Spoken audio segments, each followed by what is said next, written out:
immolé avant la fondation du monde. Béni soit le Seigneur, l'Éternel, notre Dieu. Je suis encore, une fois de plus, heureux de vous avoir pour cette émission Jésus-Christ, lumière des nations. Soyez donc les bienvenus et que Dieu vous bénisse pendant que nous écoutons cette émission. J'aimerais lire ensemble avec vous le psaume 2.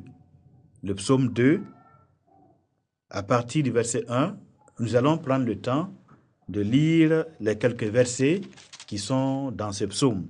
Après la lecture, nous allons comprendre de quoi il s'agit. L'écriture est le moyen par lequel Dieu nous enseigne, Dieu nous instruit. Nous sommes à l'école de Dieu, de ce Dieu qui est venu dans le monde à la personne de Jésus. Nous sommes à son école et son esprit est l'enseignant qui va nous aider pendant que nous écoutons de comprendre les choses qui concernent son Fils Jésus. Eh bien, le psaume 2, pourquoi ce tumulte parmi les nations, ces vaines pensées parmi les peuples? Pourquoi les rois de la terre se soulèvent-ils et les princes se liguent-ils avec eux contre l'Éternel et contre son oint? Brisons leurs liens, délivrons-nous de leurs chaînes. Celui qui siège dans les cieux rit, le Seigneur se moque d'eux.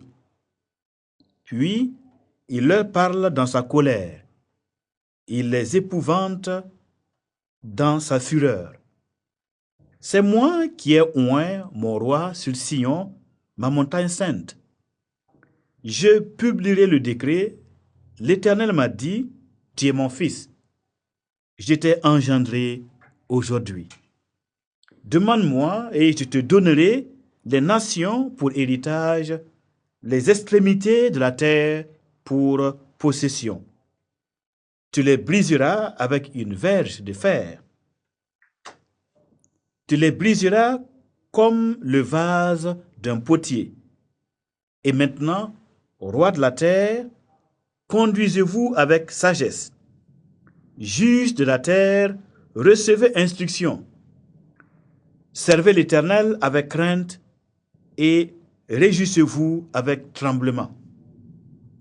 Baisez le Fils de peur qu'il ne s'irrite et que vous ne périssiez dans votre voie, car sa colère est prompte à s'enflammer. Heureux tous ceux qui se confient en lui. Heureux tous ceux qui se confient en lui. Eh bien, en lisant ce psaume, nous voyons qu'il se termine par une déclaration très heureuse. Il est dit, heureux tous ceux qui se confient en lui. Tous ceux qui se confient en lui, c'est-à-dire en qui? Eh bien, nous verrons maintenant de qui s'agit-il dans ce psaume. Alors, il est dit, pourquoi ce tumulte parmi les nations, ces vaines pensées parmi les peuples? Il y a un personnage important qui est apparu dans l'histoire des hommes sur cette terre, qui a vécu parmi nous, mais qui était d'un caractère et d'une personnalité exceptionnelle, que les philosophes, les savants, les rois et les dignitaires n'ont pas pu égaler par leur gloire, par leur sagesse, par leur intelligence, par leurs privilèges. Et ce personnage est tel qu'à cause de lui, il y a des tumultes, il y a du bruit, il y a des paroles, il y a beaucoup de discussions parmi les nations. il y a de vaines pensées parmi les peuples. À cause de lui, beaucoup de raisonnements, beaucoup de pensées se révèlent, se manifestent. Des pensées sont jetées par-ci par-là dans l'atmosphère, en public. Eh bien, beaucoup de vaines pensées à son sujet. Et même les rois de la terre, verset 2, se liguent ensemble contre lui. Et ce personnage est appelé celui qui est oint de l'Éternel. Et les rois de la terre se liguent contre l'Éternel, le Dieu de la Bible, le Dieu créateur, et contre celui qui est oint de l'Éternel. Or, le mot Messie ou encore Christ est l'équivalent du mot oint. Donc celui qui est oint de l'Éternel n'est rien d'autre que le Christ, que le Messie, et nous savons que c'est Jésus qui est le Christ. C'est lui qui est le Messie. Donc si nous recommençons, il est dit, pourquoi ce tumulte parmi les nations, ces vaines pensées parmi les peuples? Pourquoi les rois de la terre se soulèvent-ils et les princes se liguent-ils avec eux contre l'Éternel et contre le Christ Jésus? Brisons leurs liens, délivrons-nous de leurs chaînes. Eh bien, le lien qu'il y a entre le Père et le Fils, quand nous disons, conformément à la parole de Dieu, selon ce que la Bible, en tant que parole de Dieu, nous met comme parole dans la bouche, nous autorise à dire et à confesser en toute certitude et en toute vérité, quand nous disons donc, conformément à la Bible, que Jésus, le Christ, il est le Fils du Dieu vivant.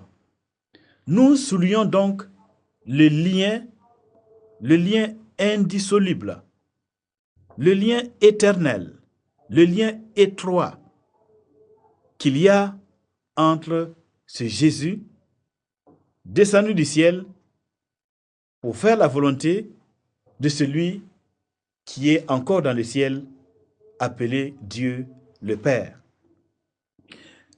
Tandis que l'Église de Dieu et les hommes de Dieu, les vrais hommes de Dieu, qui sont enseignés par l'Esprit de Dieu, qui sont animés de l'Esprit de Dieu, qui sont pénétrés de la révélation divine, pendant qu'ils exaltent le lien indissoluble qu'il y a entre Jésus et le Dieu qu'il a envoyé, au point qu'ils comprennent que l'un est le Père, l'autre est le Fils, et que par conséquent, cela signifie qu'ils ont le même esprit.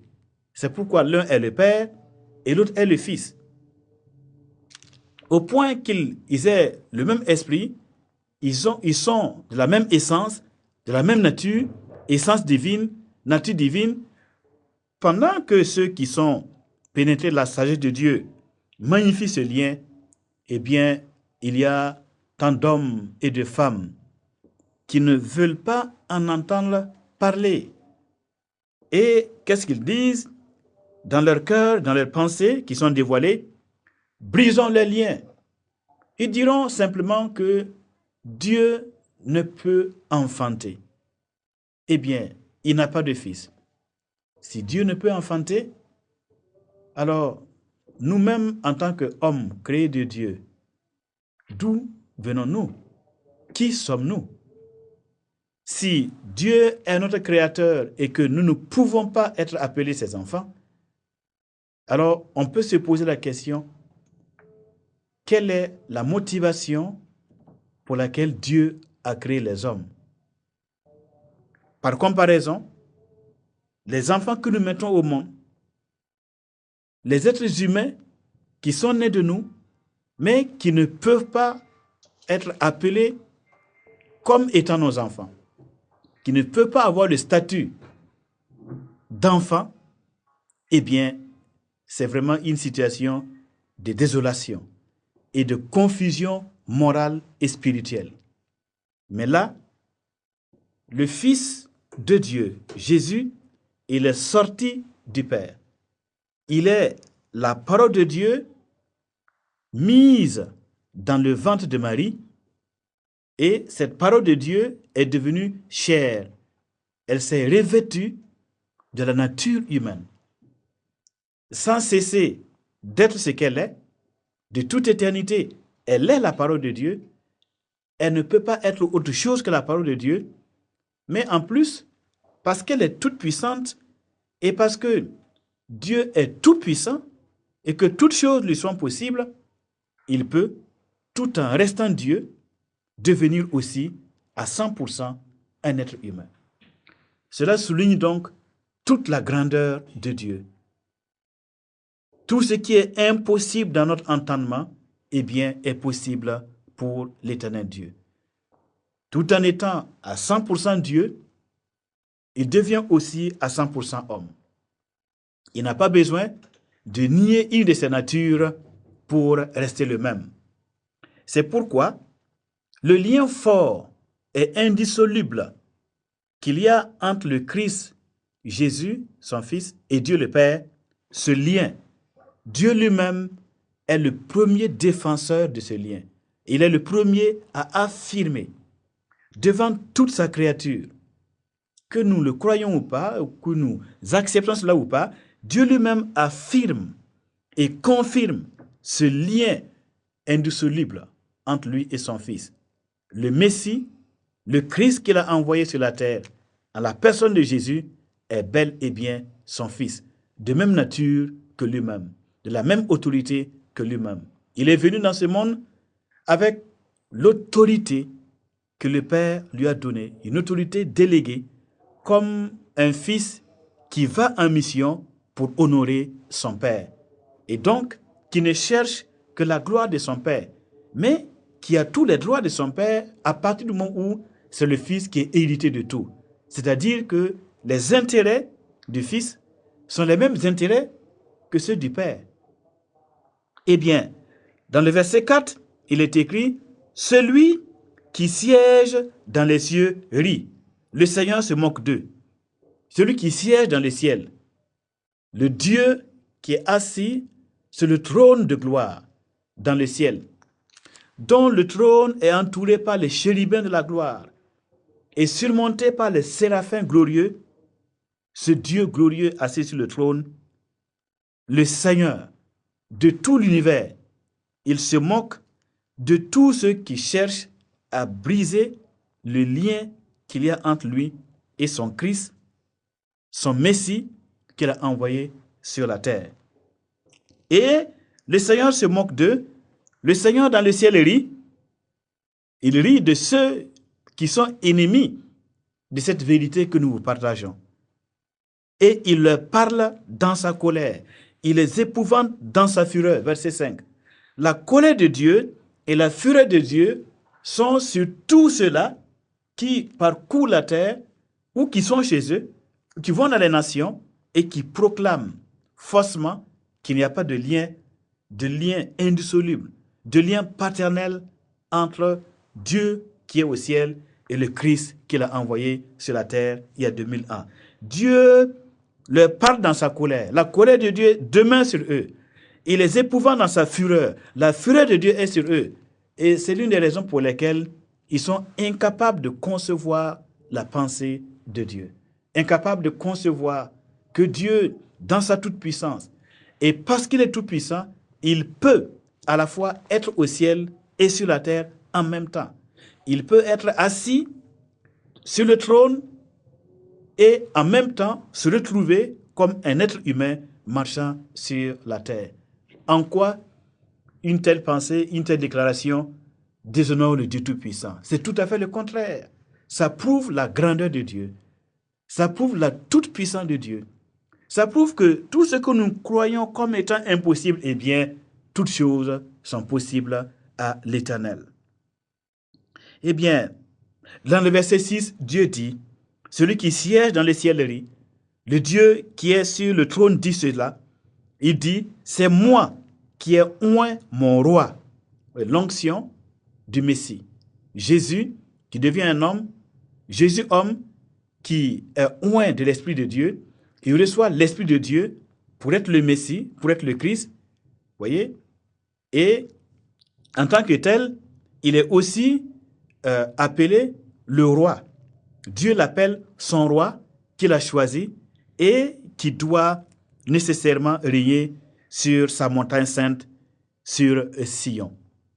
Le temps me manque pour expliquer ce que c'est que Sion, mais retenez que le Christ est établi par Dieu, Seigneur, et il est établi par Dieu comme étant un roi. Et au verset 7, le Fils de Dieu lui-même prend la parole et il dit, « Je publierai le décret.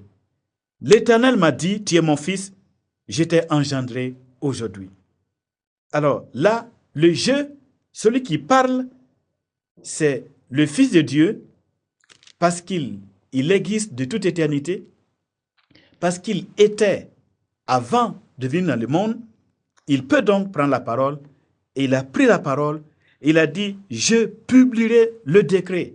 Donc un décret divin a été proclamé, a été signé dans le ciel, et ce décret divin doit être publié à toute la créature sous le soleil, sur la terre, comme quoi l'Éternel, peut-être pas un autre Dieu, mais l'Éternel, le Dieu dont le nom est l'Éternel, le Seigneur Dieu l'Éternel, ou encore le Très-Haut, Adonai, Yahvé Jireh, El Shaddai, le Dieu tout-puissant, tout-suffisant, El Shammah, le Dieu présent, El Elyon, le Dieu très élevé, El Olam, le Dieu de l'éternité, eh bien, l'Éternel a déclaré par un décret divin que Jésus, le Christ, est son fils.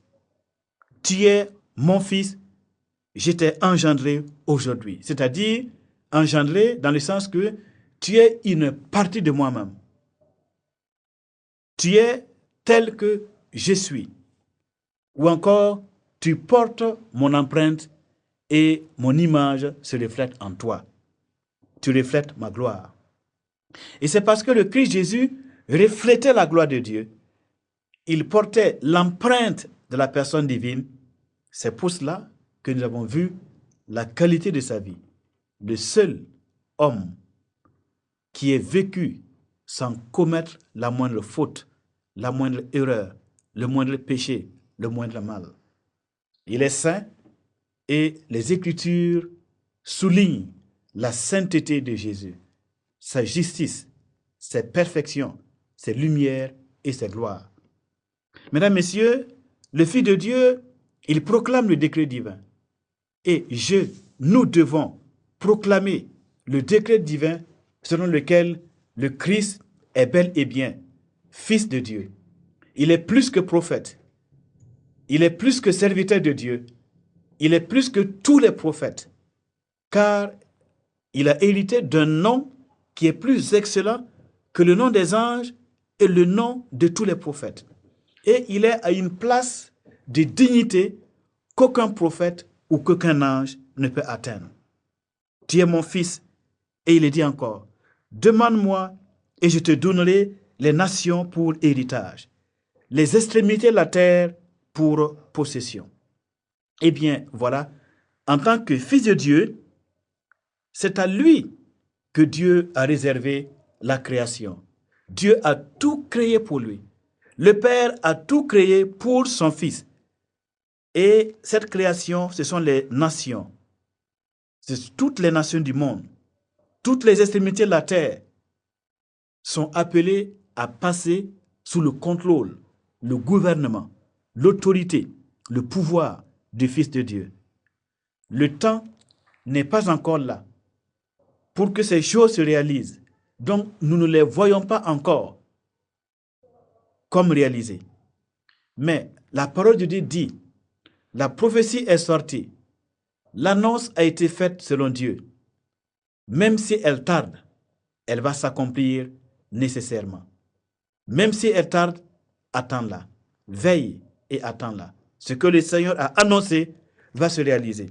Autrement dit, toutes les nations de la terre, toutes les extrémités de la terre vont passer sous le contrôle et le gouvernement de Christ. Jésus doit revenir sur la terre. Il doit revenir et il reviendra. Et toute l'Église est dans l'attente. Tous ceux qui croient en lui sont dans l'attente de son retour glorieux. Il revient pour juger les vivants et les morts. Il revient pour prendre possession de son trône, pour gouverner les nations et les peuples. Il est écrit, tu les briseras, donc les nations du monde, tu les briseras avec une verge de fer. Tu les briseras comme le vase d'un potier. Cela évoque l'autorité qu'il a et qu'il aura sur les nations de la terre. Le pouvoir qu'il a pour gouverner ces nations. Il est dit encore, et maintenant, roi de la terre, conduisez-vous avec sagesse. Il nous faut de la sagesse. Pendant que Dieu est en train de préparer l'avènement de son Fils, le retour de son Fils, pendant que Dieu est en train de faire passer toutes choses sous le contrôle de son Fils, que Dieu est en train de préparer le royaume en sauvant les âmes des hommes, en les destinant au royaume de Christ, eh bien, tous les rois de la terre, tous les juges de la terre doivent se conduire avec sagesse devant le Dieu très haut. L'Éternel Dieu ordonne aux rois de la terre, aux juges de la terre, de recevoir de l'instruction et de se conduire avec la sagesse. Parce qu'il y a un temps pour toutes choses. Il y a un temps où Dieu laisse les nations, les familles des peuples et les hommes décider de ce qu'ils veulent faire, poser leurs actes comme ils le veulent, se gouverner, se conduire selon leur volonté. Mais le temps des nations prendra fin. Et alors, Dieu donnera le gouvernement du monde, l'autorité du monde à son Fils qui vient bientôt. Jésus, son Fils, est venu une première fois afin de préparer le royaume qui vient. Sa première fois, c'était une préparation. C'était pour proposer le royaume aux hommes de bonne volonté, à ceux d'entre nous qui avons faim et soif de son royaume, de sa justice, à ceux d'entre nous qui voudrions un jour être partisans de son royaume, membres de son royaume. Il est venu nous faire la proposition. Il est venu mettre toutes les dispositions en notre faveur pour que ceux qui veulent faire partie de son royaume qui vient puissent faire partie de ce royaume. Et c'est cela. Et c'est cela qui explique, et ce qui explique le long silence de Jésus depuis sa montée au ciel. C'est qu'il attend patiemment que vous et moi, et tous ceux qui le désirent, nous acceptions de nous soumettre à son royaume, de nous soumettre à sa volonté, de l'accepter comme Seigneur, comme Sauveur, afin que nos noms soient écrits comme participants du royaume à venir. Donc, que les rois de la terre et que les juges soient instruits, qu'ils aient de la sagesse dans leur comportement, dans leur façon de gouverner, dans leur façon de régir la terre, dans leur façon d'exécuter les lois, de les établir, eh bien, parce qu'il y a un plus grand roi qui vient. Le vrai possesseur, le vrai gouverneur, le vrai prince, il est éternel et il vient bientôt. Il est écrit au verset 11, « Servez l'Éternel avec crainte. Tout homme, toute nation doit servir l'Éternel Dieu, l'Éternel, celui qui n'a pas de commencement, celui qui n'a pas de fin. Celui qui est l'alpha et l'oméga, le premier et le dernier, le Seigneur Dieu, l'Éternel, le Dieu des cieux, qui fait mourir qui il veut et qui fait vivre qui il veut. L'Éternel Dieu doit être servi par tout être humain, quel que soit, selon sa position, selon la position où vous êtes, là où vous êtes, vous devez apprendre, nous devons apprendre, je dois apprendre à servir l'Éternel avec crainte. Et réjouissez-vous avec tremblement. Même quand nous sommes dans nos réjouissances, il ne faut pas se laisser emporter par la folie de la joie du vin, la folie des plaisirs. Il faut garder le contrôle de soi. Pourquoi? Parce que nous devons tout faire pour ne pas profaner les choses de Dieu. Eh bien, mesdames, messieurs, il est dit au verset 12, « Baisez le Fils de peur qu'il ne s'irrite. » Il faut accepter son amitié. Il faut accepter de passer sous son contrôle. Il faut l'accepter. Il faut faire amitié avec lui, de peur qu'il ne s'irrite et que vous ne périssiez dans votre voie, car sa colère est prompte à s'enflammer. Oui, La Bible nous dit que tous ceux qui ont reçu Jésus-Christ comme leur Seigneur et leur Sauveur, ce n'est pas en Jésus seulement qu'ils ont cru, mais ils ont cru, ils ont mis leur foi au Dieu vivant, qui est le Sauveur de tous les hommes. Ils ont mis leur foi en celui qui a envoyé le Christ. Croire en Jésus, c'est croire à ce Dieu l'Éternel qu'il a envoyé. Donc, si nous voulons aujourd'hui échapper aux vaines pensées, au tumulte parmi les nations, si nous voulons sortir de ceux qui discutent, de ceux qui se querellent, de ceux qui racontent tout un tas de mensonges, tous ceux qui tissent des tissus de mensonges et qui mettent ça au compte de Jésus, ou tous ceux qui luttent carrément contre l'évangile de Jésus, eh bien, si nous voulons aller au ciel, il faut quitter leur rang. Il faut quitter leur rang aujourd'hui même. Pourquoi? Parce qu'il est dit, sa colère est prompte à s'enflammer. Mais heureux tous ceux qui se confient en lui. Alors, je préfère le bonheur d'être avec lui que la colère d'être contre lui, le Fils du Dieu vivant. Pourquoi Jésus est venu dans le monde? Eh bien, nous le savons. Pour ceux qui ne le savent pas, le moment de son retour leur donnera de savoir pourquoi il y a eu un jour où Dieu a envoyé son Fils dans le monde. Mais ce temps ne sera pas un temps favorable pour eux de se repentir, ni d'avoir le pardon de leurs fautes, de leurs péchés. Ce sera trop tard. Mais aujourd'hui, c'est le jour du salut. C'est aujourd'hui que tout homme doit comprendre que Dieu tient à son Fils et que toute la création, tout ce que nous voyons, les choses visibles, les choses invisibles ont été créées par Dieu pour son Fils. Et le gouvernement du monde, l'autorité du monde vont appartenir à Jésus-Christ notre Seigneur. Donc, il n'y a pas de crainte. Tous ceux qui croient en Christ, restez tranquilles, restez sereins dans votre foi, car le Fils de Dieu vient bientôt. Il descendra du ciel et les puissants des cieux seront ébranlés. Et en ce moment, toutes les tribus de la terre se lamenteront à cause de lui.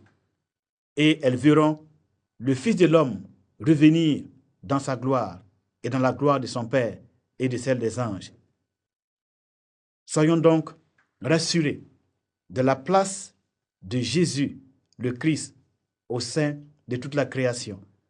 Soyons donc rassurés de sa place auprès de Dieu et du pouvoir qu'il a de la part de Dieu son Père. Oui, il peut sauver. C'est lui qui est le sauveur. Il va sauver et il sauvera tous ceux qui lui font confiance. Mesdames, Messieurs, je veux ce soir nous demander de rentrer en nous-mêmes et de cesser nos vaines pensées et nos discussions religieuses remplies de jalousie dans le but de renverser la foi. Rentrons en nous-mêmes et cherchons tout au fond de nous comment être en règle avec la justice de Dieu. Est-ce que le Christ Jésus peut me donner la justice nécessaire pour rencontrer Dieu le jour après ma mort? Si oui, nous pouvons déjà nous mettre à genoux et demander au Seigneur, ô Dieu, je veux croire en ton Fils, je vais l'accepter comme mon Seigneur et mon Sauveur. Que Dieu vous donne la force d'y parvenir à la foi et parlez-lui. Dites à Dieu, je crois ce soir, je crois à ton Fils, sauve-moi, ô Dieu. Au nom de Jésus, je t'ai prié. Merci, frères et sœurs, et que la grâce de Dieu soit sur chacun de vous. À bientôt. L'agneau de Dieu, immolé avant la fondation du monde.